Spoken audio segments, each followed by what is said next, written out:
Bismillahirrahmanirrahim. Assalamualaikum warahmatullahi wabarakatuh. Jumpa lagi bersama saya Wahyu Darmawan dalam acara Ki Jaga, Kita Jaga Alam. Baik keluarga Harmoni dimanapun Anda saja berada, hari ini Kamis tanggal 24 Maret 2022. Kali ini kita mengundang narasumber berbeda dari minggu sebelumnya. Kalau minggu sebelumnya kita mengundang seorang mantan Kepala Dinas Lingkungan Hidup di Jawa Barat, Bapak Anang Sudarna, dan juga beliau adalah selaku tenaga ahli menteri di Kementerian Lingkungan Hidup dan Kehutanan. Kali ini kita mengambil elemen yang berbeda dari sektor yang berbeda, bukan dari pemerintahan. Tunggu saja sebentar seperti siapa yang akan bicara, kita tunda sejenak. Jangan lupa untuk keluarga Harmoni, tayangan ini bisa disimak di tvharmoni.com, kemudian di Harmoni Streaming Radio, kemudian Facebook TV Harmoni, dan juga YouTube TV Harmoni. Jangan lupa lakukan subscribe, like, dan juga beri komentar supaya kita bisa belajar dari komentar-komentar tadi untuk membuat ke depan lebih baik. TV Harmoni untuk senyum keluarga Indonesia. Keluarga Harmoni, hari ini kita beruntung. Kali ini saya mengundang Ketua Walhi Jawa Barat, Saudara Meki W. Paendong. Ya, apa kabar, Bro? Ya. Baik Kang. Saya panggil Bro saja ya, karena ini mudah. Kalau yang minggu lalu Pak Anang, karena beliau senior saya, begitu. Nah, Bro Meki, ini menarik ya. Hari ini kita bicara tentang tata kelola sampah dan dampak insenerator. Ini barang jenis apa tuh insenerator? Nanti tolong dijelaskan. Dan juga tata kelola sampah. Jadi kita punya dua bahasan, tapi mungkin kita berangkat di satu sisi dulu, kemudian geser ke yang lainnya ya. Nah, sebelum mengenal tentang tema hari ini, saya pikir kita juga perlu mengenal apa itu Walhi. Setahu saya kepanjangannya sih adalah Wahana Lingkungan Hidup. Mungkin di antara keluarga Harmoni ada yang sudah mengenal, tapi boleh jadi masih banyak yang belum mengenal. Jadi izinkan hari ini Bro Meki punya kesempatan untuk mengenalkan kepada keluarga Harmoni apa Walhi, apa visi dan misi dari Walhi tadi. Silahkan. Ya, terima kasih Kang Wahyu atas nama lembaga. Saya mengucapkan terima kasih juga diundang oleh Harmoni TV untuk membahas aspek isu persampahan ya secara mungkin umumnya. Bro Meki biar lebih nyaman, maskernya bisa aja dibuka ya. Boleh ya? Oke. Nuhun Kang Wahyu. Ya, saya melanjutkan santai saja ya. Melanjutkan yang tadi, mungkin pemirsa Kang Wahyu juga sudah kawan akrab saya juga. Sering mendengar ya pemirsa nama Walhi gitu. Saya luruskan sedikit Kang Wahyu, Walhi itu memang adalah kependekan dari kalimat Wahana Lingkungan Hidup Indonesia. Jadi kurang Indonesianya Kang Wahyu. Nah, disingkat Walhi. Karena kami melakukan kerja-kerja yang terkait isu-isu lingkungan di Jawa Barat, jadi disebutnya secara mudah gitu ya, Walhi Jawa Barat. Nah, konteksnya memang secara keorganisasian, Walhi ini organisasi yang cukup besar lah sudah. Kami istilahnya ya bukan menyombongkan diri gitu Kang Wahyu. Jadi memang kami merupakan organisasi lingkungan terbesar dan juga tertua di Indonesia. Kami secara kelembagaan Walhi itu pertama kali dibentuk 15 Oktober 1980. Sudah lama ya. Ya. Secara kerja-kerja juga kantor Walhi ini ada di 28 provinsi dari berapa sih, saya kadang suka 34 dari 34 provinsi. Jadi Walhi tersebar ada di 28 provinsi dan kami hanya istilahnya cakupan gitu ya, cakupan kerja yang menjadi kewenangan Walhi di daerah itu hanya di level di tingkat provinsi, Kang Wahyu. Jadi nggak ada misalnya nanti ada pertanyaan misalnya, Kang, ada Walhi di Kabupaten Cianjur, Kabupaten Garut, tidak ada gitu. Jadi hanya ada di level provinsi, tingkat provinsi ya. Seperti itu Kang Wahyu kalau untuk Walhi ya gitu. Nah, kalau kebetulan saya dipercaya oleh anggota Walhi Jawa Barat yang berjumlah 29 anggota. Anggota kami terdiri dari komunitas dan juga perkumpulan dan juga perkumpulan pegiat lingkungan, ada juga himpunan mahasiswa lingkungan. Itu saya dipercaya, diberi mandat untuk memimpin menjalankan roda organisasi Walhi Jawa Barat dari mulai 2019 saya terpilih sampai dengan tahun 2023 nanti. Ya. Gitu Kang Wahyu. Baik, jadi masanya dalam 4 tahun, lumayan. Ya. Jadi Bro Meki harus fokus pada lingkungan hidup Indonesia, khususnya Jawa Barat, karena memegang amanah selaku ketua dari 2019 sampai dengan 2024. Ya. Namun jangan sampai pindah ke negara lain, nanti sikapnya berubah ya. Kalau pindah ke negara Australia jadi walha, jadi walha. Ya, baik. Nah, kira-kira selama masa menjabat selaku ketua ini ada selayang pandang Walhi Jawa Barat, adakah hal-hal yang mungkin bisa disampaikan, kegiatan-kegiatan rutin atau yang katakan penting diketahui oleh keluarga Harmoni? Iya,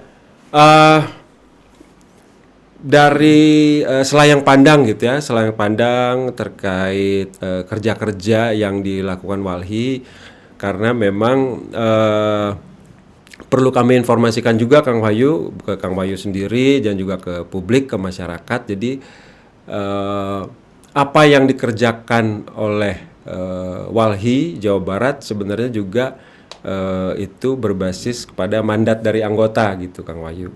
Jadi kalau secara organisasi lah misalnya dibilang program kerjanya itu program kerja yang berasal dari mandat anggota gitu. Selayaknya misalnya kalau konteks yang lebih tinggi lagi misalnya pemerintahan daerah, provinsi, kota. Nah, kan si kepala daerahnya ini menjalankan mandat dari rakyat yang memilih dia, begitu gitu. Jadi hanya mengerjakan mandatnya saja. Nah, memberikan mandat yang berupa isu-isu strategis misalnya anggota menginginkan isu strategis terkait lingkungan yang harus dikerjakan oleh pengurus Walhi terkait isu kehutanan, atau nanti seperti yang nanti akan kita diskusikan isu persampahan, isu pencemaran misalnya. Nah itu yang harus kami pengurus di Walhi, pengurus organisasi, saya dan kawan-kawan yang membantu saya staff gitu ya, itu harus mengerjakan, membuat program, mengimplementasikan isu-isu yang dititipkan atau dimandatkan, diperintahkan oleh anggota gitu. Bulan Maret ini masih banyak diskusi soal persampahan. Mulai dari 21 Februari sebagai Hari Peduli Sampah Nasional, sampai sekarang masih banyak yang mencoba bicara tentang persampahan. Nah, apalagi hari ini kita juga temanya masih terkait dengan tata kelola sampah ya. Nah, bicara tata kelola sampah, kira-kira sebenarnya regulasinya itu masih banyak yang bolong, atau jadi ada problem di regulasi, ataukah lebih pada implementasi nih kira-kira? Mungkin Bro Meki bisa bantu saya jawab. Iya Kang Wahyu. Kalau menurut penilaian kami ya dari selaku organisasi lingkungan gitu ya, sebenarnya kan dari aspek regulasi itu sudah cukup lah ya menurut kami.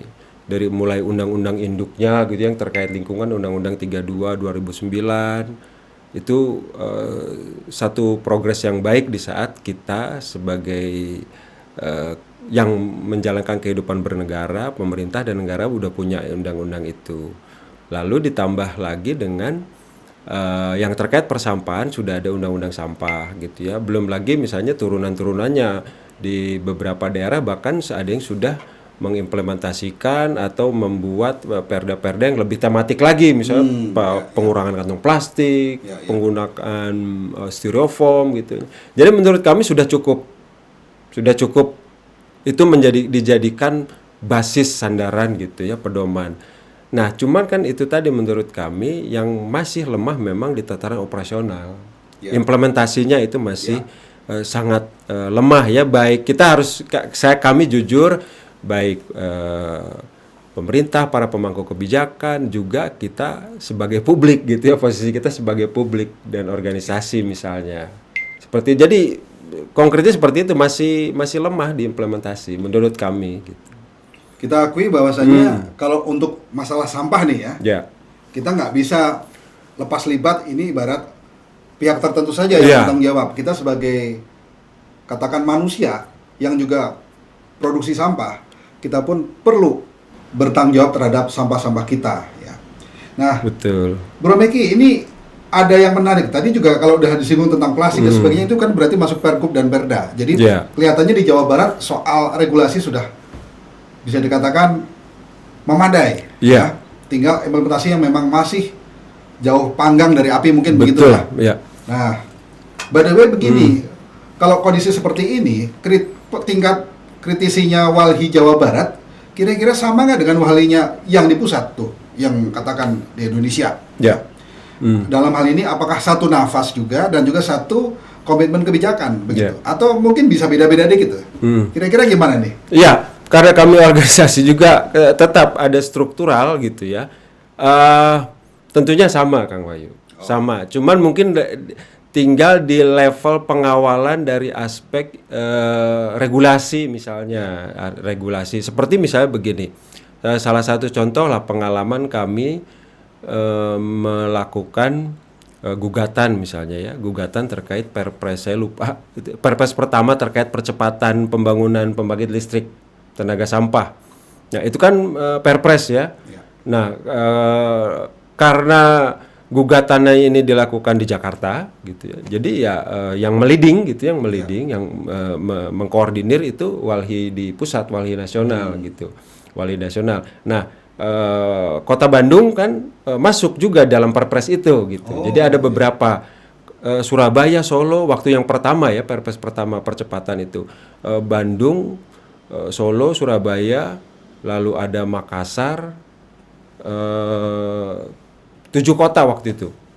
Nah, itu karena gugatannya dilakukan di Mahkamah Agung di Jakarta, tentunya untuk ini hanya terkait teknis sebenarnya, operasional untuk memudahkan. Tapi secara prinsip gitu dan secara idealisme tetap sama gitu. Kalaupun ada kebijakan misalnya terkait persampahan yang itu dirasa setelah kita analisis gitu ya, analisis kebijakan ini tidak berpihak dan cenderung misalnya justru malah akan menambah masalah baru.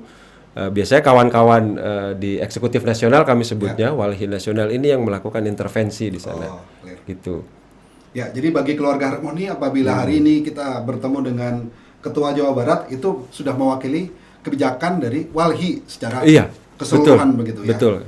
Nah, ini bicara salah satu regulasi ya, yaitu Peraturan Presiden Nomor 97 Tahun 2017 tentang Jakstranas, di mana targetnya 100% sampah tertangani atau terkelola, di mana 30%-nya masuk pada target pengurangan dan 70%-nya adalah target penanganan. Ya. Harapannya sih Indonesia bebas dan bersih sampah tahun 2025. Dan kalau kemarin sih kita diskusinya ini harga mati gitu. Di minggu lalu kami diskusi ini harga mati, jangan mundur-mundur lagi. Tapi begini, dari cara pandang Walhi kira-kira gimana? Apakah optimis nih kita satu Indonesia ini beneran Indonesia bakal bersih dan bebas sampah tahun 2025? Kira-kira gimana nih? Ya memang di satu sisi kalau kita tidak optimis itu terkesan dan kita tidak bersemangat gitu ya kesannya. Tapi beginilah, kami mau mencoba realistis juga Kang Wahyu. Memang target untuk ngejar target 25 dengan angka-angka tadi 30% pengurangan, 70% untuk yang tertangani lah ya gitu, itu memang masih sulit untuk dikejar menurut kami gitu ya. Karena sekarang saya sudah tahun 2022 saja ini yang untuk mengejar angka 30% pengurangan itu kami melihat masih belum tercapai. Masih jauh belum nyampe ya. Setengahnya pun gitu. Setengahnya gitu. Karena itu tadi permasalahan kan ini juga perlu didukung ya. Harus implementasi ya kayak yang tadi. Implementasi ini juga kan perlu secara komitmen penuh. Jadi tidak hanya ya di semua pemangku kebijakan ya, terutama pemerintah daerah, provinsi, daerah, kota gitu, di semua pemerintah daerah dan kota, karena program ada di mereka yang meliding mereka pemerintah gitu ya kan. Walaupun misalnya memang angka-angka itu pun juga sudah kita bantu ibaratnya ya. Jadi banyak pegiat lingkungan juga ikut berkecimpung. Ada kontribusi maksudnya. Organisasi lingkungan, masyarakat juga, walaupun walau bagaimanapun juga ada kontribusinya. Terlepas mereka sebenarnya belum tahu kebijakan itu tadi gitu ya. Tapi karena kesadaran lingkungan yang sudah ada, terus mereka melakukan pemilahan misalnya, melakukan praktek pemilahan, kan itu bentuk kontribusi juga publik sebenarnya. Nah itu nah walaupun sudah ada itu, kami melihat ya, kami menganalisis masih sulit lah, realistis ya ini kami berusaha untuk ditambah juga kan kami melihat belum lagi kan ini harus ada dukungan dari segala pihak termasuk swasta dalam hal ini produsen Kang Wahyu, produsen yang membuat produk yang dikonsumsi oleh publik, yang dikonsumsi oleh pemirsa gitu kan.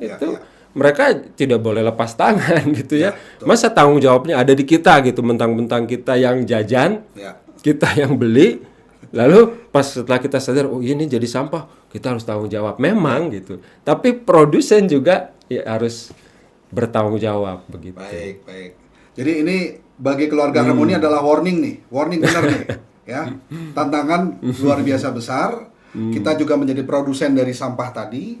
Bagaimana kita harus bertanggung jawab terhadap semua sampah kita, agar kalau kata Pak Anang di minggu lalu itu bagaimana sampah tuntas di sumbernya. Betul. Dan beliau punya komitmen, mestinya dengan pendekatan yang beliau katakan sebagai solusi tuntas, itu 75% sampah yang ada, yang kita produksi, bisa diselesaikan di sumbernya. Kalau serempak semua. Luar biasa ini. Tapi ya, mari kita di satu sisi ada yang optimis, tapi kita harus juga realistis kondisinya. Betul. Jadi bagi keluarga Harmoni semua ini warning, kita masih barengan, ini kinerja harus diperbaiki, kolaborasi dan sinergi supaya beneran Indonesia bersih bebas sampah 2025 itu benar-benar tercapai. Dan jadi ini bukan untuk Jawa Barat semata ya, tapi seluruh keluarga Harmoni dimanapun berada di Indonesia ini. Nah, tapi sebelum kita masuk lebih lanjut, ada hal yang juga menarik nih, Bro Meki. Kaitan bila suatu tadi bicara produsen ya, mungkin kita bicara tentang yang sedikit seperti itu, yaitu katakan ada perusahaan, kemudian penanganan tata kelola apakah sampah limbahnya nggak benar, kemudian dia melakukan pelanggaran, terus akhirnya diberi sanksi, masuk pengadilan, dan kemudian putusannya sudah ingkrah, begitu sudah memiliki kekuatan hukum tetap. Nah, perusahaan ini katakan oleh pengadilan diminta putusan pengadilannya membayar denda, begitu. Nah, denda ini kan karena dia melakukan pelanggaran terhadap lingkungan. Uang sudah disetor ke negara, mestinya dikembalikan kepada lokus di mana tempat kejadian si pelanggaran ini terjadi. Nah, kira-kira etis nggak nih kalau pemerintah daerah nih ya, pemerintah daerah setempat ini, wah dapat dana nih, tapi kemudian dana yang dari kasus ini diserahkan atau diperuntukkan untuk hal di luar urusan lingkungan hidup. Kira-kira gimana ini? Ataukah memang wajib kalau sebuah perusahaan pelanggaran yang terkait dengan regulasi lingkungan hidup tertentu, kalau kemudian sudah berkekuatan hukum tetap, uang-uang itu memang harus diprioritaskan untuk perbaikan lingkungan hidup yang sudah dirusak sebelumnya. Memang nggak? Kira-kira gimana ini? Ya, kami memang jelas mengkritisi sebenarnya praktik-praktik seperti itu ya di saat. Nah sekarang memang kecenderungan seperti itu Kang Wahyu, termasuk maaf mungkin kalau saya harus agak sedikit melebar gitu ya. Di regulasi UU CK pun ada salah satu pasal yang mengatur itu. Jadi kompensasi jika ada pelanggaran lingkungan gitu ya, cukup diganti dengan uang gitu. Dan disetorkan ke negara gitu. Nah, yang ingin saya titik beratkan seharusnya kan harus ada juga sanksi selain denda gitu ya. Pemulihan itu tadi seperti yang Kang Wahyu sampaikan. Jadi lokus di tempat itu terjadi gitu. Harus jadi beneficial penerima manfaatnya ya di lingkungan dan bahkan warga yang terkena dampak misalnya terkena lingkungan itu gitu. Jadi bukan berarti misalnya setelah kompensasi atau denda atau sanksi dalam bentuk materi ini disetorkan ke Pemda lalu merasa karena ini sudah jadi masuk anggaran, selama itu yang penting digunakannya untuk aspek lingkungan misalnya. Apalagi kalau di luar lingkungan ya itu jelas lebih salah lagi. Dipakai di aspek lingkungan tapi bukan di tempat itu terjadi gitu. Ya. Jadi mungkin kita dan semua keluarga Harmoni nanti sama-sama memantau ya. Kalau tahu informasi seperti ini, pastikan mereka-mereka yang terdampak terhadap lingkungan hidup tadi, mereka lah yang mesti dipulihkan segera. Betul. Bukan uang itu untuk kepentingan yang berbeda. Dan bahkan nggak ada hubungan sama sekali ya. Betul, ya, baik. Betul. Nah, ini bicara tata kelola sampah dan kita nanti juga mau bicara tentang dampak insenerator. Ya. Mungkin kita juga perlu tahu perbedaan antara sampah, kemudian ada limbah, dan ada polutan nih. Mungkin Bro Meki bisa jelaskan perbedaannya. Ya. Kalau dari 3 istilah itu yang terkait dengan sampah gitu ya. Kalau sampah ya mungkin pemirsa juga secara pemahaman sudah banyak yang bisa mendefinisikan sebenarnya Mas. Kadang mungkin kalau sampah lebih umum lagi ya. Semua misalnya semua wujud benda gitu yang sifatnya fisik, benda itu yang sudah tidak bisa kita manfaatkan, sudah tidak berguna gitu ya. Secara sederhananya lah. Ya sudah tidak bermanfaat lagi itu akhirnya kan tidak kita pakai gitu. Itu kadang kita simpan, ada yang karena hanya memakan tempat akhirnya itu dibuang gitu. Akhirnya kan publik akan menganggap mendefinisikan ini sampah gitu. Seperti itu. Nah, itu definisi umumnya lah seperti itu. Definisi umumnya segala sesuatu dalam wujud benda fisik yang sudah tidak bisa kita manfaatkan, tidak bermanfaat lah dari kegunaan gitu.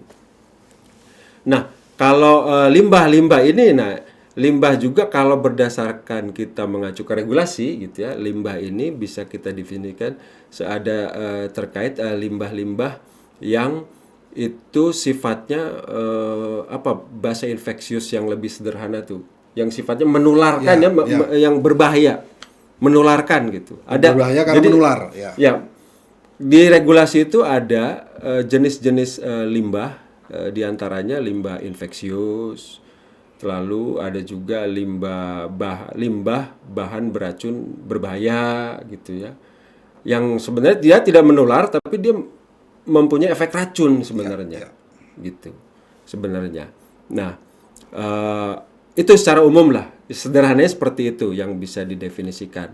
Nah, kalau terkait polutan, polutan ini sebenarnya kalau bahasa sederhananya semacam zat gitu ya, zat yang itu bisa terlihat dan bisa juga tidak terlihat gitu. Karena saking kecilnya. Kecilnya zat. Kalau kita sering sebut itu Kang Wahyu partikulat gitu ya, partikel betul. Partikel. Kan kalau debu itu masih bisa kita lihat. Nah, itu partikel kan. Nah, itu kan polutan juga. Gitu. Tapi di konteks sampah polutan yang dihasilkan dari aspek persampahan itu di saat kita misalnya melakukan aktivitas membakar sampah tuh. Pemirsa kalau suka sapu-sapu halaman gitu ada daun-daun terus dibakar, sebenarnya itu nggak boleh Kang Wahyu. Dilarang juga secara regulasi dan secara kesehatan gitu. Ada satu lagi limbah, maaf saya lupa, limbah itu ada juga limbah cair dari sampah, Ibu-ibu pemirsa gitu ya, kita kalau sampah organik kita kan kadang masih cenderung disatukan kan, tiba-tiba bau dan berair. Nah, itu yang air lindi itu bahasa sederhananya. Lindinya itu kita sebut bisa didefinisikan juga sebagai limbah cair dari sampah. Gitulah secara sederhananya gitu. Jadi ini lebih spesifik daripada minggu lalu, Keluarga Harmoni. Kalau minggu lalu kami fokus pada bicara sampah, ini sudah geser ke ada limbah ya, dan banyaknya cair dan juga polutan atau partikel begitu. Nah, limbah infeksius dan limbah infeksius khusus plus ada lagi, apa lagi? Ya, limbah infeksius khusus itu biasanya untuk yang terkait dengan COVID, limbah infeksius, jarum suntik dan sebagainya. Nah, ini perlu pembicaraan lebih spesifik karena kalau kemarin Pak Anang bicara tentang hal ini, nggak mungkin tuh diurus sama maggot ya, ya. Ini harus berbeda penanganan. Jadi makanya kita hari ini bicara tata kelola sampah dan juga dampak insenerator begitu. Nah, mungkin kita geser dikit nih ke insenerator ya. Saya melihat kalau di rumah sakit itu tersedia insenerator karena mereka perlu menangani limbah infeksius dan juga mungkin untuk kondisi tertentu limbah infeksius khusus begitu. Atau mungkin juga ada perusahaan yang mengurusin limbah infeksius khusus. Saya kurang detail tentang hal itu, tapi yang jelas memang perlu ada penanganan untuk limbah yang spesifik seperti ini ya. Dan menurut Walhi bagaimana nih kira-kira pengelolaan insenerator dikatakan di beberapa tempat seperti rumah sakit tadi? Ya, nah memang ada pengecualian ya Kang Wahyu terkait sampah limbah yang itu menjadi sampah tapi menular, kita sebut bisa menularkan penyakit. Nah itu berasal dari fasilitas-fasilitas kesehatan Kang Wahyu. Salah satunya yaitu rumah sakit, klinik, pemirsa, puskesmas, mereka menghasilkan tuh limbah-limbah infeksius tuh mereka menghasilkan. Nah ini memang secara regulasi diatur. Jadi tidak boleh sembarangan, tidak boleh dibuang sembarangan, layaknya kayak kita buang sampah ke tong sampah depan misalnya gitu. Jadi pun sama halnya di saat rumah sakit mempunyai fasilitas insenerator untuk membakar limbah-limbah infeksius, mereka itu pun juga tidak sembarangan sebenarnya. Makanya saat ini ada pihak tersendiri lah, ada perusahaan, ada pihak lah maksudnya, pihak tersendiri yang menampung limbah-limbah medis itu, limbah-limbah infeksius itu untuk dibawa ke satu tempat. Itu ada di Cikarang, Karawang, sekitar itu ya. Sekitar situ. Nah, jadi dipusatkan, disentralisasi di sana. Nah, yang ingin saya sampaikan ini akan menjadi permasalahan di saat misalnya kalau setiap rumah sakit itu mempunyai insenerator, alat bakar sampah. Karena itu insenerator ini sebenarnya secara teknis itu harus benar-benar aman Kang Wahyu. Gitu. Harus benar-benar aman secara teknis gitu ya. Secara teknis agar dia tidak melepas itu tadi polutan gitu. Dia tidak melepas polutan dan walau memang sulit pasti akan melepas polutan, tapi setidaknya polutannya itu tidak banyak, tidak terlampau banyak. Berbeda dengan kalau insenerator yang ada di rumah sakit. Yang kami ketahui hasil analisa kami, insenerator yang ada di rumah sakit kan spesifikasinya biasa gitu. Bukan jadi tidak secara teknis itu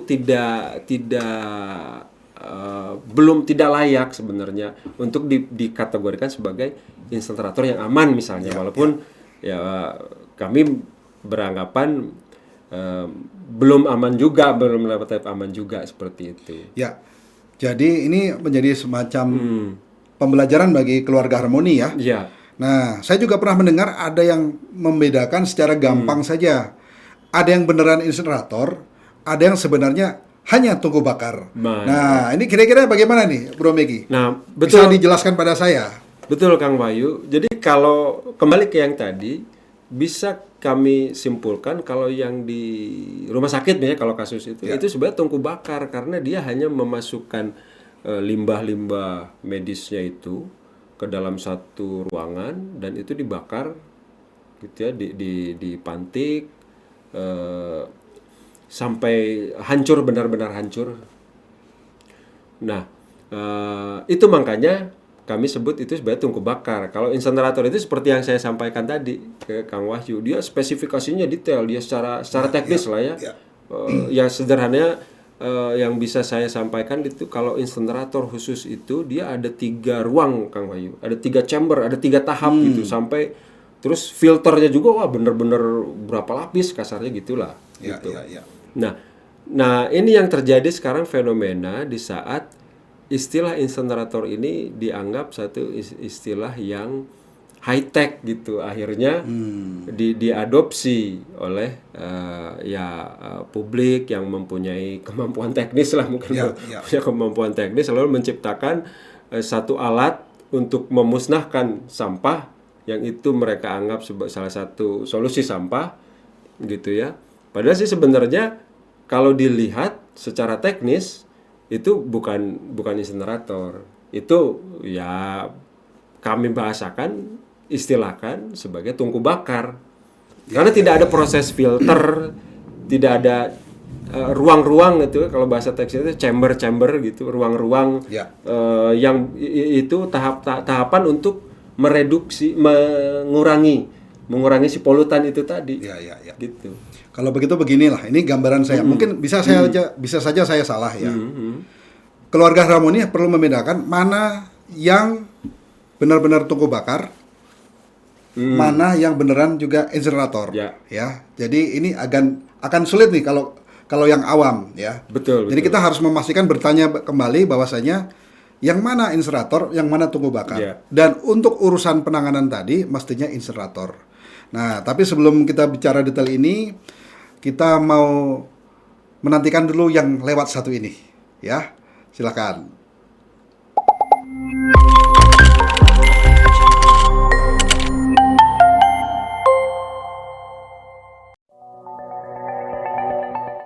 Sobat Harmoni, jika Anda merasa sakit kepala atau sakit kepala sebelah akibat migrain, segera minum Poldamik. Poldamik, formula cepat redakan sakit kepala sebelah, juga efektif untuk sakit kepala biasa. Diminum sesudah makan, baca aturan pakai, jika sakit berlanjut hubungi dokter. Poldamik, pol. Poldamik, produksi PT Sunbay Pharma.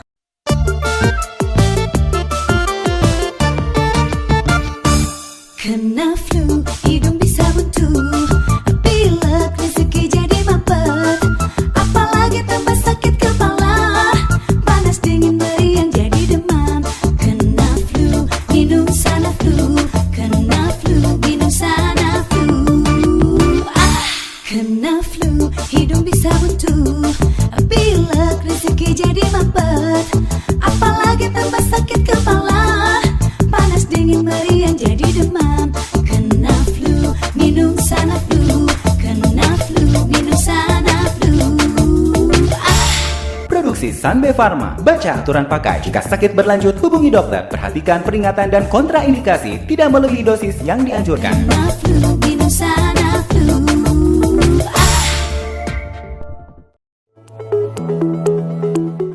Sobat Harmoni sekarang sedang flu. Kalau kena flu, gejalanya hidung bisa buntu, pilek bisa buat hidung mempet, badan meriang, demam, dan kepala jadi pusing. Apalagi saat aktivitas kita padat, apa bisa kerja? Rezeki jadi mempet juga kan?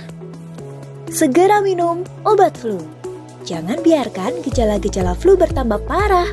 Gejala-gejala flu seperti bila hidung mulai gatal dan bersin-bersin, segera minum Sanaflu. Bila hidung mulai meler dan jadi buntu, cepat minum Sanaflu. Bila tenggorokan mulai terasa kering dan gatal, tetap minum Sanaflu. Bila kepala terasa mulai berat dan pusing, masih minum Sanaflu.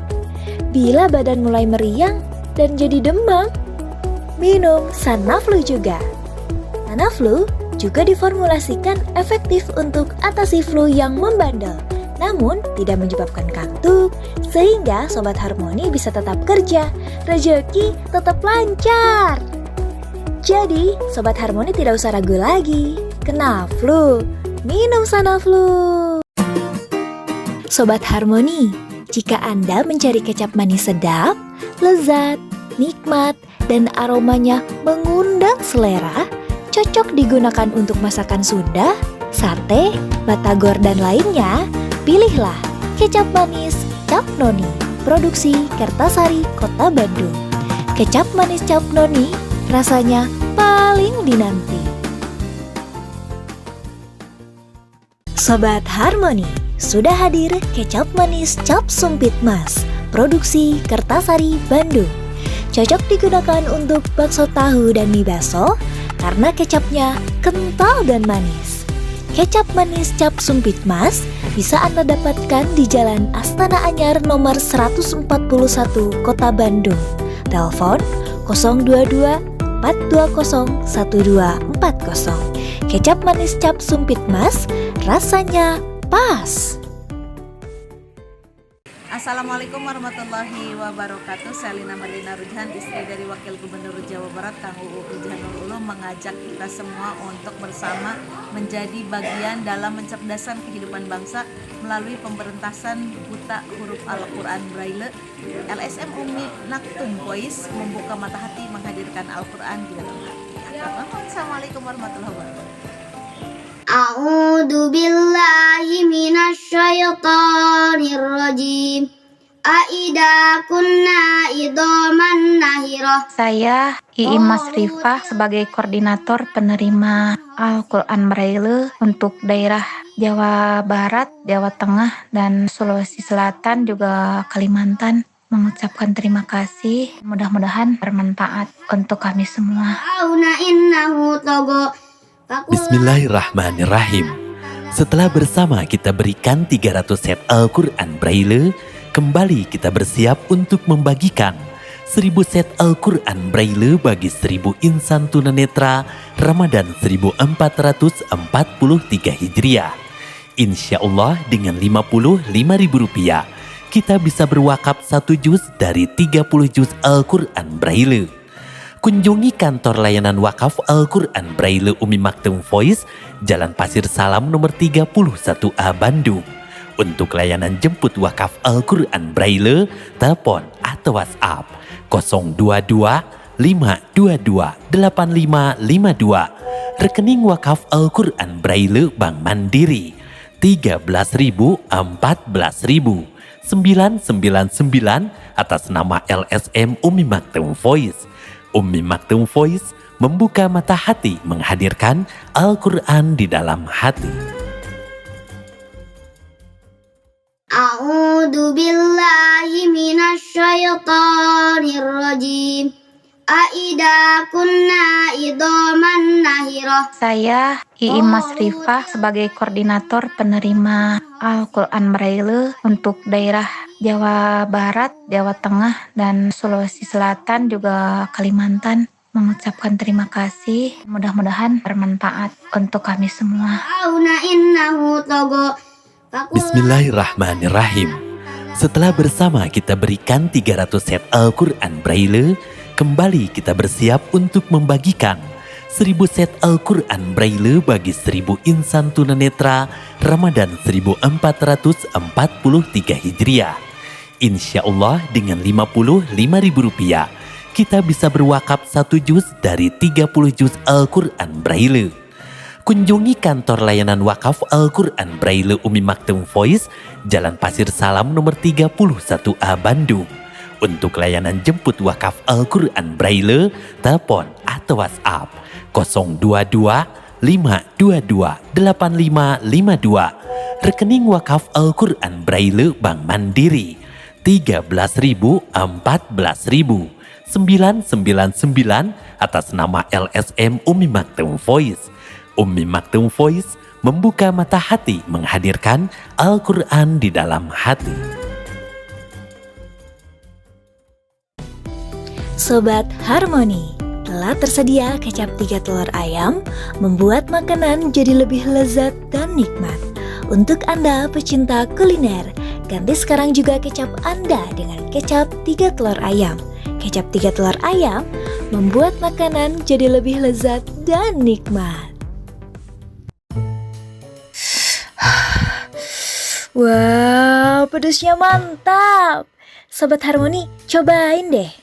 Sambal asli Hermans, chili saus sambal extra hot Hermans, dan tomato kecap Hermans. Tersedia dalam kemasan Trigen 6 kg dalam botol 340 ml 150 cc dan dalam bentuk saset 10 gram. Serta melayani special order pembuatan sambal. Bila berminat silahkan pesan sambil bawa contohnya.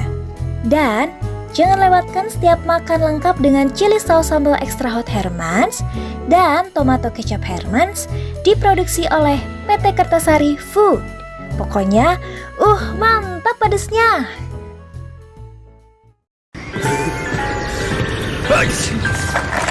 Pusing banget nih. Ada obat flu? Ada Ultra Flu. Minum Ultra Flu dan istirahat yang cukup dapat meringankan gejala flu, sehingga Anda dapat beraktivitas kembali. Ultra Flu, flu reda, lega rasanya.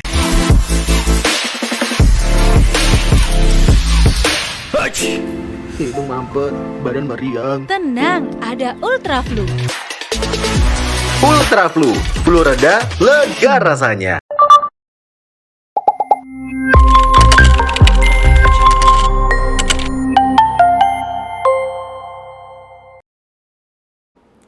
Ya, mari kita lanjutkan. Tadi kita baru membahas antara tungku bakar dan insenerator. Dan kita harus aware betul mana yang sebenarnya levelnya di tungku bakar dan juga mana yang beneran insenerator. Di mana insenerator tentunya memenuhi kualifikasi tertentu yang sudah ditetapkan oleh pihak yang berwenang. Dalam ini adalah kementerian, ya. Dan boleh jadi sudah ada juga insenerator yang memiliki SNI begitu.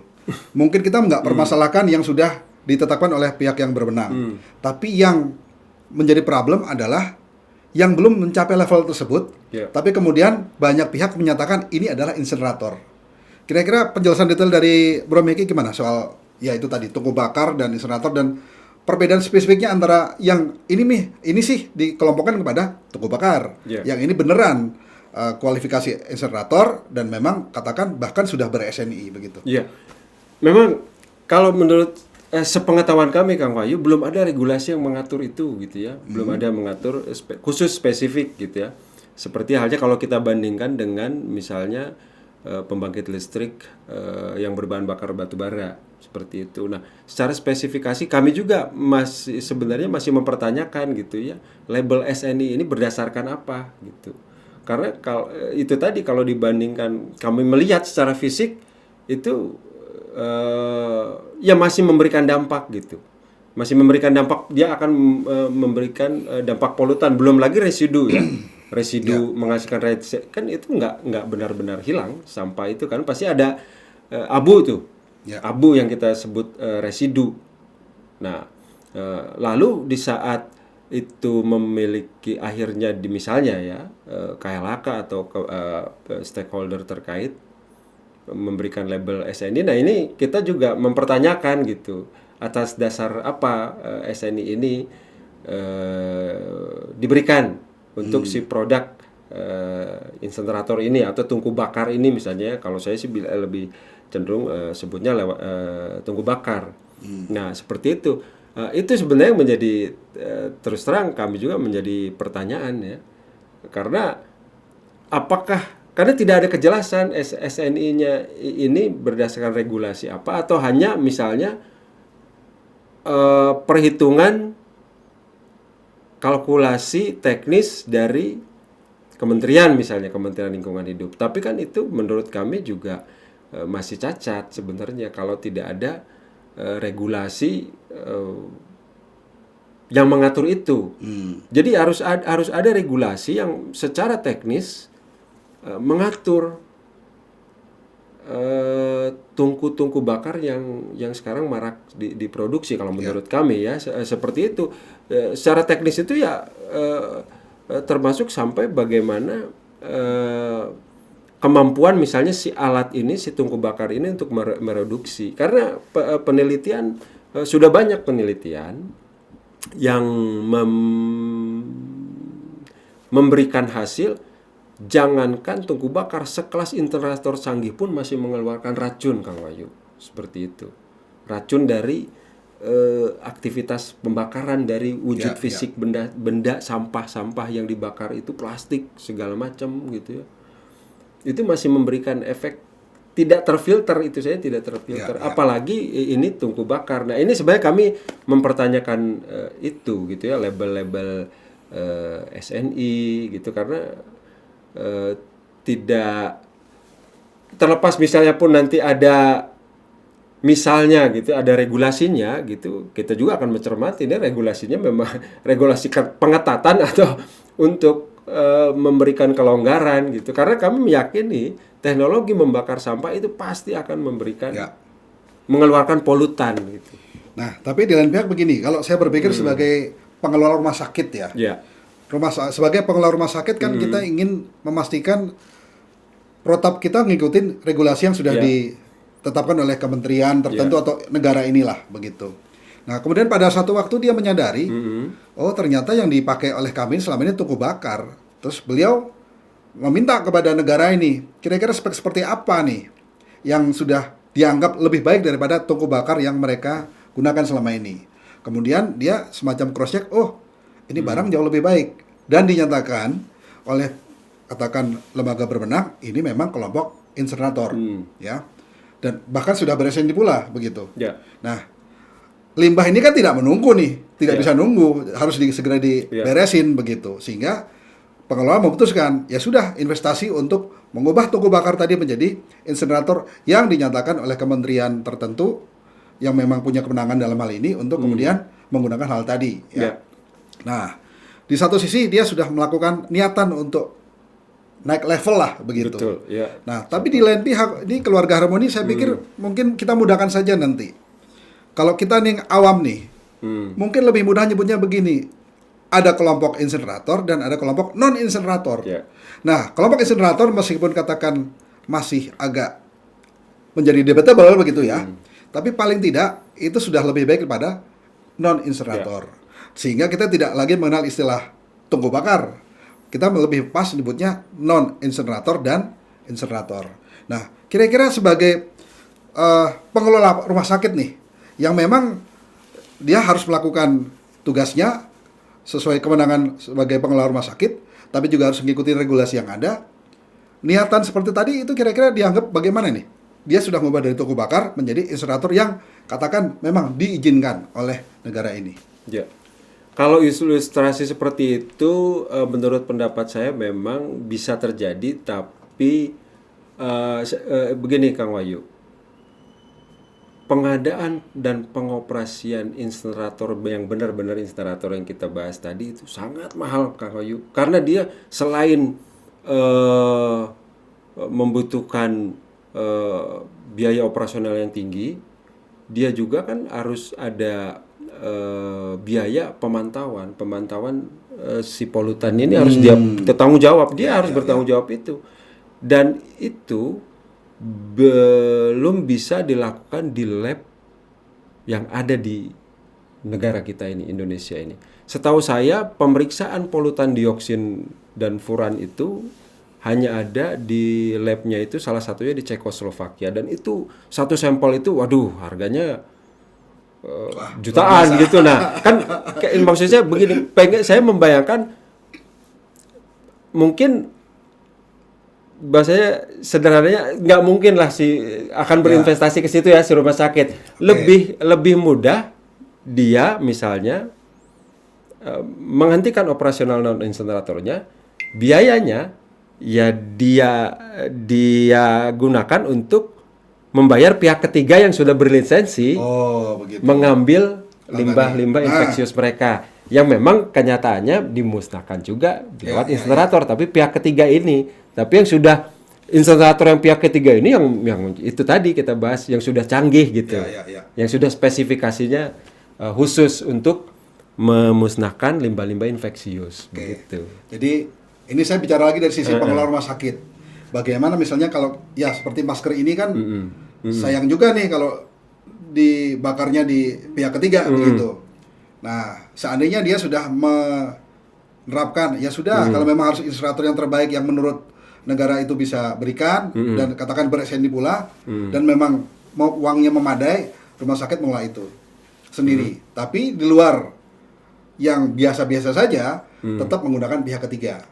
Intinya pengelola rumah sakit tadi ya ingin ya melakukan yang terbaik sesuai dengan SOP yang ada. Anggaplah ada best practice ideal, tapi belum sampai ke sana. Tapi semua yang dimungkinkan dilakukan oleh rumah sakit tadi sudah dilakukan oleh pengelola rumah sakit tadi. Nah, kira-kira dalam hal ini Walhi gimana? Akankah memberi apresiasi ataukah kemudian masih ayo dong mesti begini. Karena di lain pihak boleh jadi tidak banyak rumah sakit yang bisa mencoba meniatkan dan juga melakukan sampai dengan tahapan seperti ini.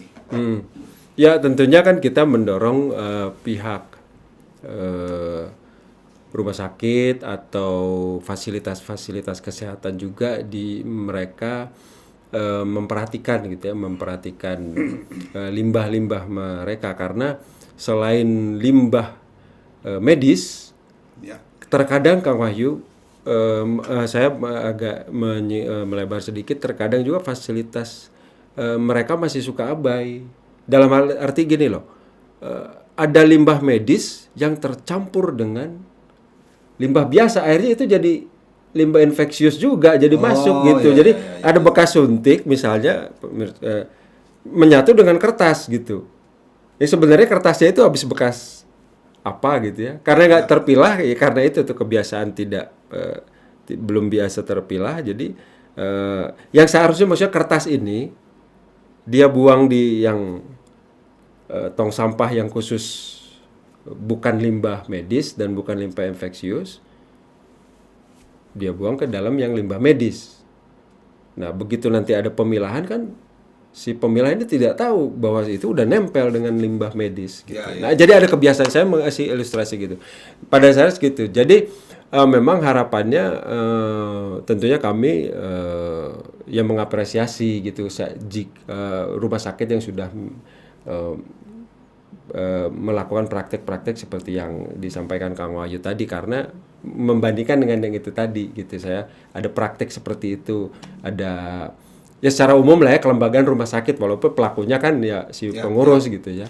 Jadi ada seperti itu yang pada dasarnya sebenarnya limbah infeksius rumah sakit ini bisa sedikit kasar lah, tapi karena pengelolaannya tidak dipilah, akhirnya limbah-limbah yang sebenarnya dia tidak menular gitu, tidak menularkan, ya limbah biasa saja, sampah biasa maksudnya, sampah kertas, plastik dimasukin ke tong sampah yang medis, ya akhirnya kan jadi masuk kategori.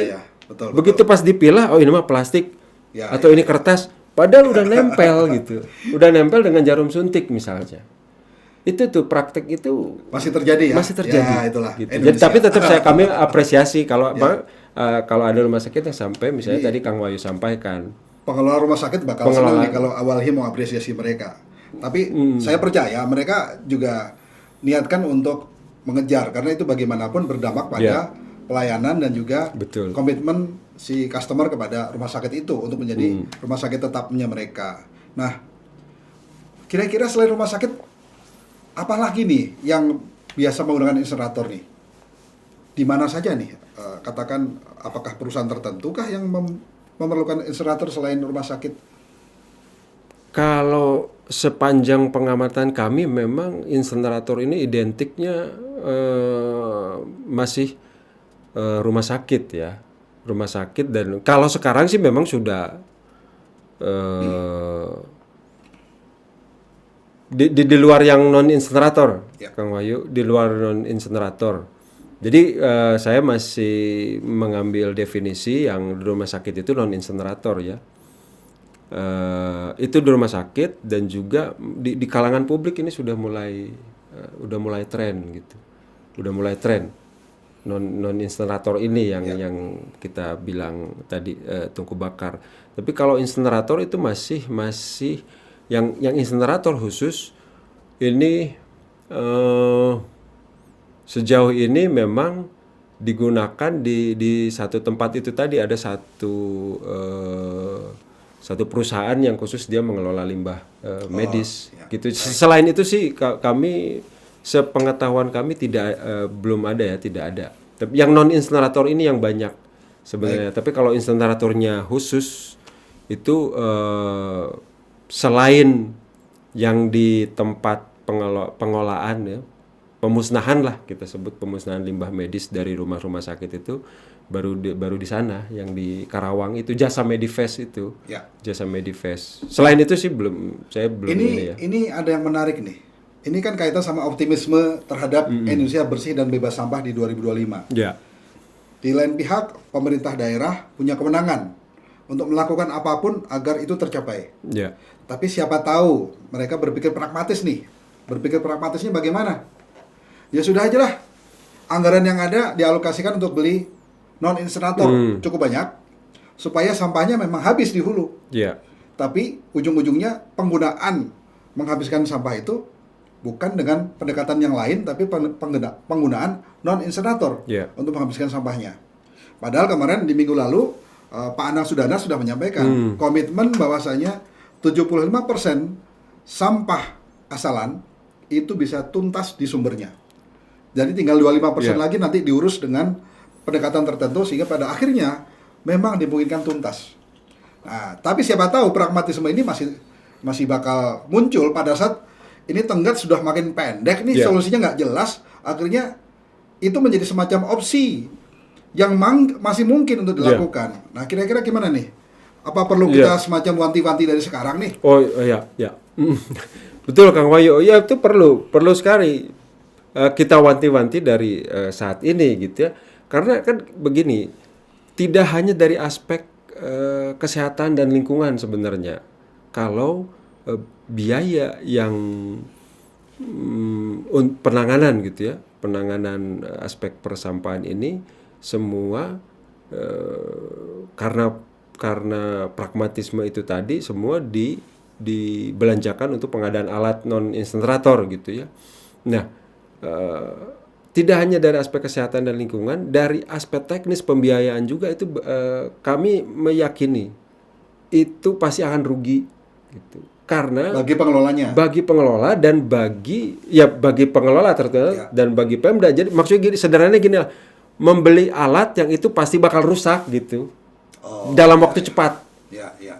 Hasil kemarin di 2021 lah Kang Wahyu, sekedar informasi, kami melakukan survei dan observasi terhadap itu tadi tungku-tungku bakar non insenerator. Kami dapati banyak insenerator itu yang rusak sebelum waktunya gitu ya, sebelum waktu yang dijanjikan oleh klaim si penjual lah, produsennya. Ada yang berbiaya tinggi pengoperasiannya. Jadi hanya untuk membakar 800 sekitar berapa ya? Saya lupa gitu, berapa 1 ton lah kata gitu. Itu 1 ton dalam sehari itu membutuhkan biaya 600.000. Wow. Kan kebayang kalau sampah kita masih terus memproduksi kan gitu. Akhirnya si alat itu tidak difungsikan Kang Wahyu. Itu hasil survei dan observasi kami. Jadi ada aspek itu juga yang perlu diperhatikan. Jadi jangan sampai anggaran ini sia-sia juga untuk membeli alat. Kan lebih mungkin ya sederhananya lebih baik dianggarkan misalnya untuk menambah pengadaan armada pengangkut. Begitu. Armada pengangkut yang sudah tua-tua lebih bermanfaat daripada kalau gitu dibelikan non insenerator itu. Ini mungkin semacam omat gitu ya gitu. Kepada semua pihak yang memiliki kewenangan, karena memang anggarannya ada. Yuk kita berpikir ulang, prioritaskan pendekatan berbeda yang mestinya bisa tuntas sampah di hulunya ya. Dan tidak perlu pada akhirnya bergeser kepada penggunaan apalagi non insenerator ya, kecuali untuk memang limbah spesifik, limbah khusus tertentu, limbah infeksius khusus tertentu itu yang memang penanganannya menggunakan insenerator, bukan non insenerator begitu. Jadi mari kita berpikir bijak, karena bagaimanapun kita melangkah ke depan ini harus jauh lebih baik daripada yang sebelumnya. Betul, ya. Tentu kita perlu memikirkan apa yang kita lakukan ini untuk generasi penerus kita. Sesuai dengan tayangan acara ini dengan nama Ki Jaga, Kita Jaga Alam, memang kita berkomitmen untuk kita jaga alam dan semoga alam juga menjaga kita. Ya, karena dengan demikian kita juga akan menyadari bahwasanya Tuhan pencipta kita semua adalah juga akan menjaga kita, begitu. Nah, kira-kira ada lagi yang perlu dijelaskan sebelum closing statementnya dari Bro Miki? Ya. Memang kami sejak terkait isu pengelolaan sampah gitu ya, isu persampahan secara umum, kami memang masih berkomitmen gitu, Kang Wahyu. Tidak hanya sebenarnya menentang teknologi insenerator, tapi tentunya kami juga melakukan pendidikan kritis gitu ya. Pendidikan kritis ini terkait isu persampahan. Tentunya kami mengadakan pendidikan, sosialisasi terkait bagaimana cara mengelola sampah yang ramah lingkungan. Ya. Jadi mengajak seperti tadi Kang Wahyu sampaikan, mengajak warga publik untuk ayo kita mengelola sampah sejak dari rumah kita, sejak dari sumbernya. Dan bukan sumbernya dengan itu rumah bakar-bakaran kita, ya. Tapi dengan cara bukan dengan bakar-bakaran. Ya. Kan sudah banyak ya sederhananya pemirsa sudah banyak tahu lah. Tinggal bagaimana kita mendisiplinkan itu. Organiknya kita komposkan, bahkan ada banyak sekarang organik bisa di BSF itu Black Soldier maggot fly, itu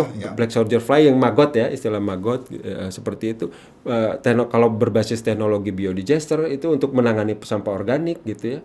Untuk sampah-sampah yang non organiknya bisa kita pilah, kita terapkan prinsip-prinsip guna ulang, yang berbahan bisa berkarakter bisa didaur ulang, itu kita pisahkan juga, yang akhirnya itu untuk dijadikan kita berikan ke pemulung, misalnya sedekah sampah atau misalnya konsep-konsep bank sampah, yang akhirnya yang tidak bisa diapa-apakan itu residunya gitu, termasuk misalnya limbah B3 ya, misalnya seperti neon, bola lampu. Nah itu kita menjadi tanggung jawab dinas kebersihan gitu, karena mereka juga ada kewajiban untuk mengangkut itu gitu ya. Jadi yang kita berikan termasuk limbah medis juga, Kang Wahyu, yang limbah-limbah ini ya bekas masker kita di COVID ini ada surat edaran kan, bahwasanya itu tugas dinas kebersihan dan lingkungan hidup ya, kalau di kota, di kabupaten itu mengambil, menjemput, atau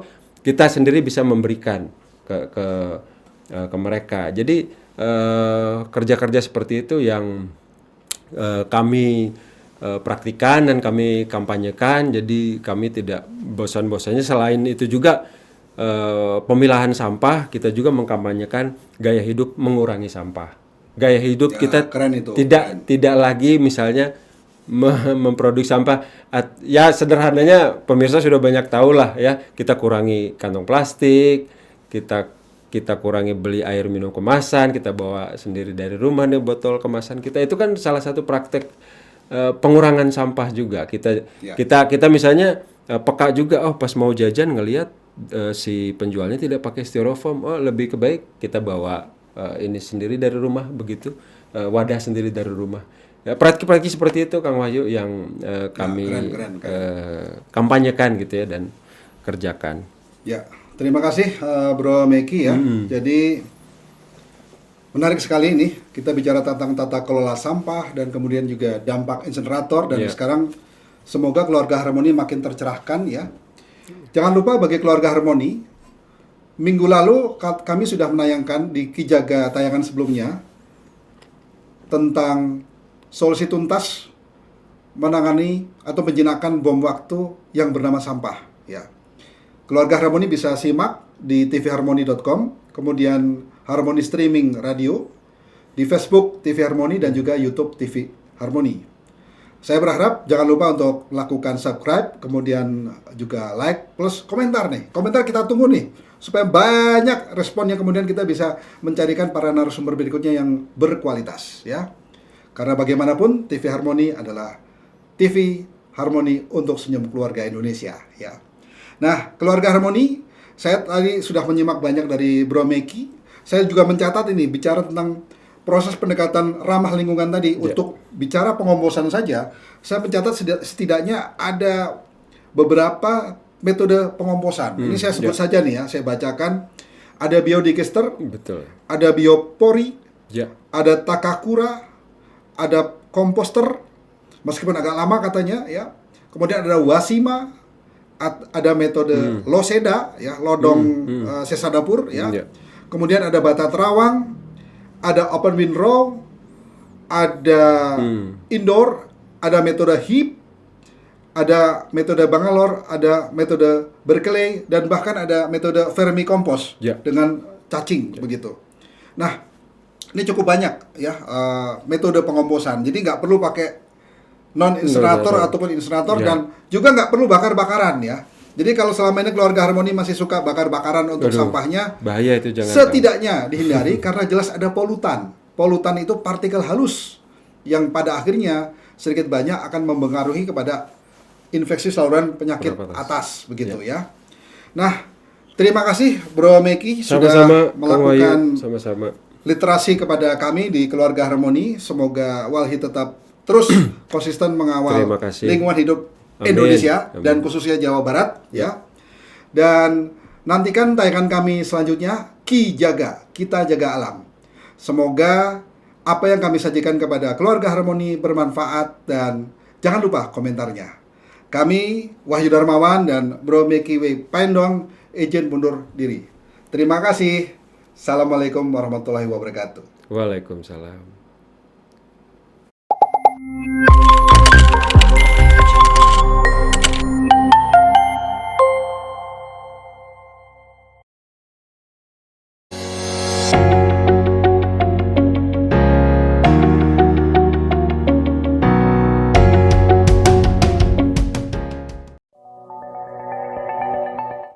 Sobat Harmoni, jika Anda merasa sakit kepala atau sakit kepala sebelah akibat migrain, segera minum Poldamik. Poldamik, formula cepat redakan sakit kepala sebelah, juga efektif untuk sakit kepala biasa. Diminum sesudah makan, baca aturan pakai, jika sakit berlanjut hubungi dokter. Poldamik, pol. Poldamik produksi PT Sunbay Pharma.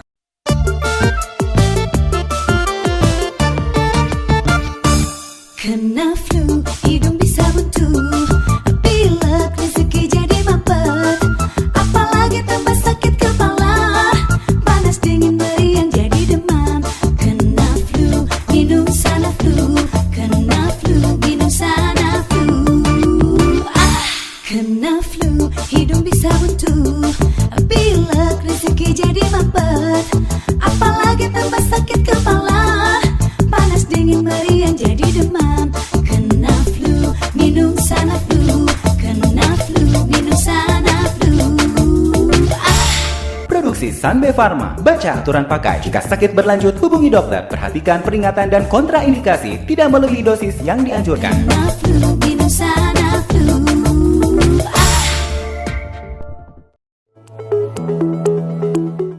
Sobat Harmoni sekarang sedang flu. Kalau kena flu, gejalanya hidung bisa buntu, pilek bisa buat hidung mempet, badan meriang, demam, dan kepala jadi pusing. Apalagi saat aktivitas kita padat, apa bisa kerja? Rezeki jadi mempet juga kan? Segera minum obat flu. Jangan biarkan gejala-gejala flu bertambah parah. Gejala-gejala flu seperti bila hidung mulai gatal dan bersin-bersin, segera minum Sanaflu. Bila hidung mulai meler dan jadi buntu, cepat minum Sanaflu. Bila tenggorokan mulai terasa kering dan gatal, tetap minum Sanaflu. Bila kepala terasa mulai berat dan pusing, masih minum Sanaflu. Bila badan mulai meriang dan jadi demam, minum Sanaflu juga. Sanaflu juga diformulasikan efektif untuk atasi flu yang membandel, namun tidak menyebabkan kantuk, sehingga Sobat Harmoni bisa tetap kerja, rezeki tetap lancar. Jadi, Sobat Harmoni tidak usah ragu lagi. Kena flu, minum Sanaflu.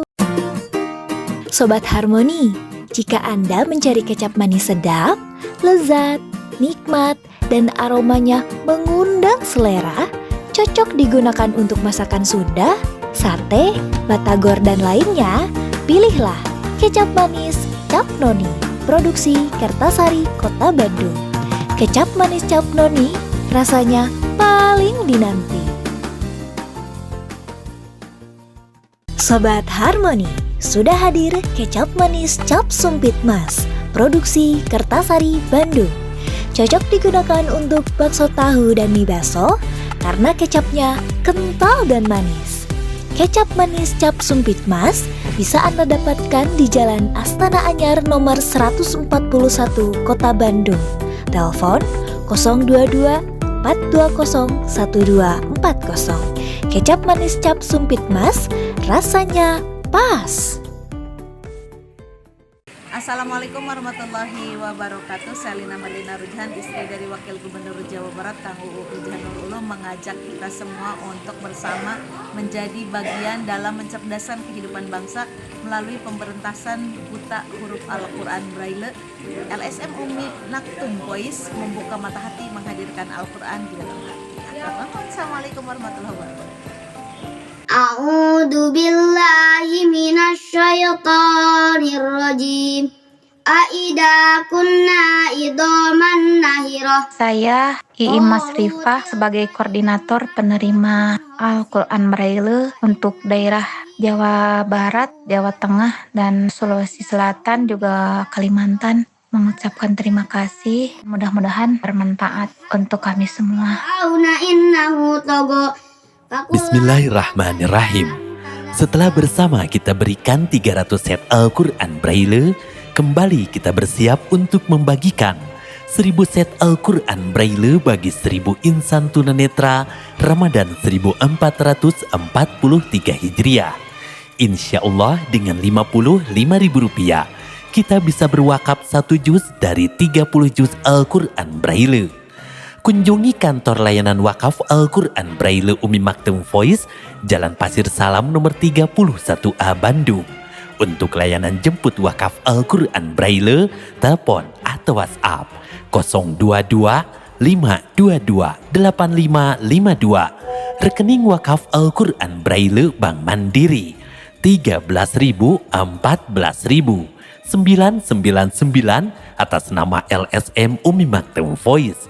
Umi Maktum Voice membuka mata hati menghadirkan Al-Quran di dalam hati. A'udzu billahi minasyaitonir rajim. Aida kunna idoman nahirah. Saya Iim Masrifah sebagai koordinator penerima Al-Quran Braille untuk daerah Jawa Barat, Jawa Tengah, dan Sulawesi Selatan juga Kalimantan mengucapkan terima kasih. Mudah-mudahan bermanfaat untuk kami semua. Bismillahirrahmanirrahim. Setelah bersama kita berikan 300 set Al-Quran Braille, kembali kita bersiap untuk membagikan 1000 set Al-Quran Braille bagi 1000 insan tunanetra Ramadan 1443 Hijriah. Insya Allah dengan Rp55.000 kita bisa berwakaf 1 juz dari 30 juz Al-Quran Braille. Kunjungi kantor layanan wakaf Al-Quran Braille Umi Maktum Voice, Jalan Pasir Salam nomor 31A Bandung. Untuk layanan jemput wakaf Al-Quran Braille, telepon atau WhatsApp 022 522 8552. Rekening wakaf Al-Quran Braille Bank Mandiri 13.000 14.000 999 atas nama LSM Umi Maktum Voice. Umi Maktum Voice membuka mata hati menghadirkan Al-Quran di dalam hati. Sobat Harmoni, telah tersedia kecap 3 telur ayam, membuat makanan jadi lebih lezat dan nikmat. Untuk Anda pecinta kuliner, ganti sekarang juga kecap Anda dengan kecap 3 telur ayam. Kecap 3 telur ayam membuat makanan jadi lebih lezat dan nikmat. Wow, pedasnya mantap. Sobat Harmoni, cobain deh. Sambal asli Hermans, chili sauce sambal extra hot Hermans, dan tomato kecap Hermans. Tersedia dalam kemasan Regen 6 kg, dalam botol 340 ml 150 cc, dan dalam bentuk saset 10 gram. Serta melayani special order pembuatan sambal. Bila berminat silahkan pesan sambil bawa contohnya.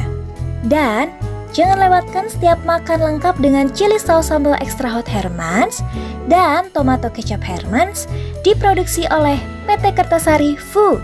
Pokoknya, mantap pedesnya.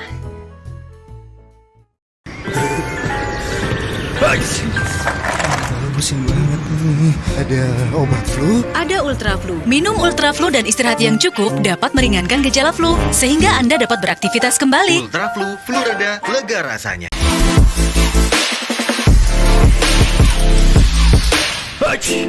Hidung mampet, badan meriang. Tenang, ada Ultraflu.